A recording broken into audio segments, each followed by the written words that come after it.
Bonjour, aujourd'hui c'est le 13 janvier et bienvenue à notre méditation sur la grâce. Notre lecture d'aujourd'hui se trouve dans Éphésiens chapitre 3, verset 16.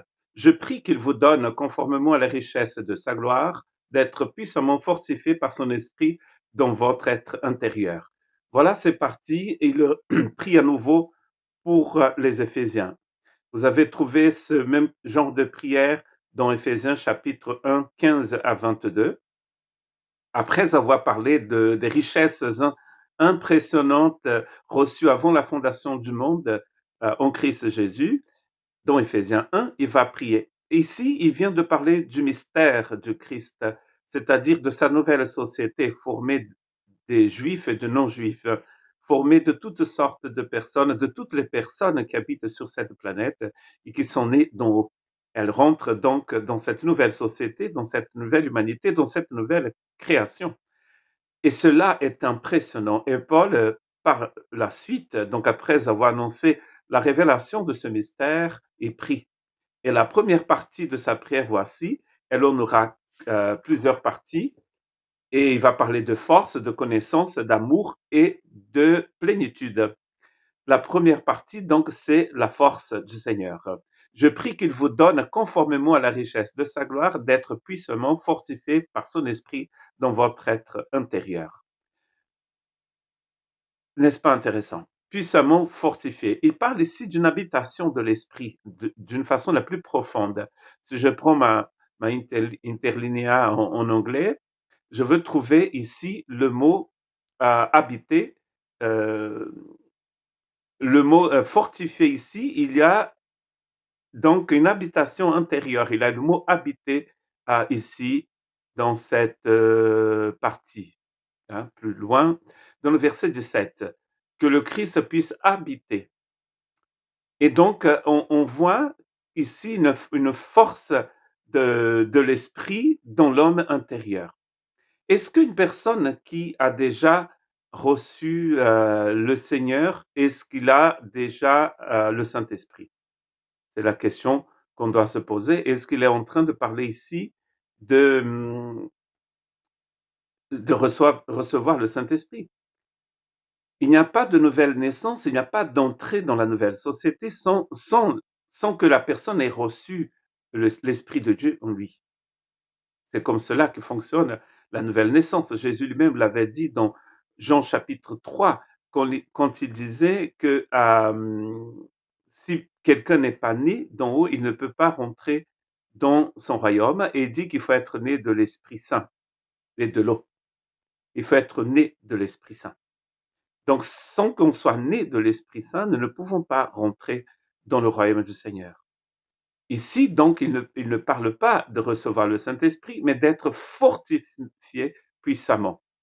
Moi, j'imagine, j'avais reçu cet enseignement quand j'étais au séminaire à Rio, dans les années 80, et c'est quelque chose qui est resté dans mon cœur, où notre professeur nous a dit, dans Éphésiens, vous pouvez imaginer que votre vie, votre cœur, votre homme intérieur, c'est comme une maison. Quand quelqu'un vient vous vendre des pommes de terre de Bretagne, comme c'était le cas une fois quand on habitait dans le nord, ou sinon le monsieur qui est venu vendre des aspirateurs quand nous habitions à Lille, vous n'allez pas amener cette personne dans toutes les parties de la maison. Ces gens-là qui viennent vous vendre des pommes de terre de Bretagne, vous n'allez pas l'amener dans votre chambre, par exemple. Si votre maison est une maison à 2 étages, vous n'allez pas monter dans les étages pour montrer tout ce que vous avez dans votre maison à un vendeur. Quand Jésus rentre dans notre maison, quand le Saint-Esprit vient en nous, nous pouvons le faire aller partout, même dans la cave, dans le grenier. C'est l'idée qui nous a été donnée, je me souviens, quand j'étais très très jeune, quand j'avais 22 ans, 23 ans. Et cette idée est restée gravée dans mon cœur. Ce que Paul est en train de dire ici, c'est cela, en fait. Ces gens ont déjà le Saint-Esprit, mais quelle place le Saint-Esprit occupe dans leur vie? Est-ce que le Saint-Esprit est resté dans le salon ou est-ce qu'il a été invité aussi à aller voir ce que vous cachez dans votre grenier, dans votre cave? Il le sait. Mais vous voyez la richesse d'être riche, d'être puissamment fortifié par son esprit, c'est dans l'être intérieur. Donc ça veut dire que c'est dans la partie la plus profonde de votre être. C'est là où vous devez laisser le Saint-Esprit fortifier votre cœur. Rentrer dans ces parties de votre vie que vous pensez que qu'elles vous appartiennent à vous.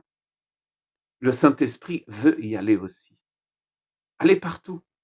Dans la suite de la prière, nous allons finalement voir que c'est une habitation permanente dans l'homme intérieur.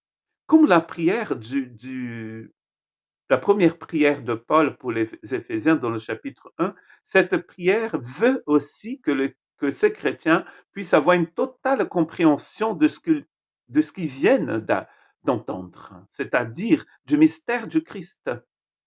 Que ce mystère soit clair pour ces personnes, soit clair dans leur homme intérieur, qu'ils soient complètement fortifiés. Quand ils passeront pour des moments difficiles, et ça va arriver à cette église, ils vont pouvoir rester fermes. Pourquoi? Parce qu'ils ont laissé le Saint-Esprit travailler leur cœur, enlever ces choses qui sont dans la cave et qui devaient être dans la poubelle, n'est-ce pas, dans la déchetterie. Je me souviens que quand on est venu ici à Urt en 2017, à Bayonne, nous avions une cave. Dans la maison qu'on louait, on avait une cave. Et quand on a une cave, on y met des choses qu'on pense utiliser un jour. Mais le jour du déménagement, je me suis rendu compte qu'en allant dans la cave, que la moitié des choses que j'avais dans la cave, je pouvais les jeter à la poubelle. Et donc, je suis allé à la déchetterie de Bayonne plusieurs fois avec ma voiture pour y déposer ces choses qui étaient dans la cave. Le Saint-Esprit, quand il vient dans le plus profond de notre cœur, il nous montre ces choses qui n'appartiennent pas à un fils de Dieu et qui devaient être dans la déchetterie. Que Dieu vous aide aujourd'hui dans sa grâce à vous débarrasser de ce qui ne sert à rien et que le Saint-Esprit puisse vraiment prendre de la place, car deux choses ne peuvent pas occuper la même place dans cette nature créée par Dieu et dans la nature que nous sommes non plus. S'il y a des choses dans votre homme intérieur, le Saint-Esprit ne pouvait pas occuper cette place. Que Dieu vous aide à vous débarrasser de ces choses aujourd'hui, cette semaine et cette année, pour être très miséricordieux avec chacun de nous. Que Dieu vous bénisse.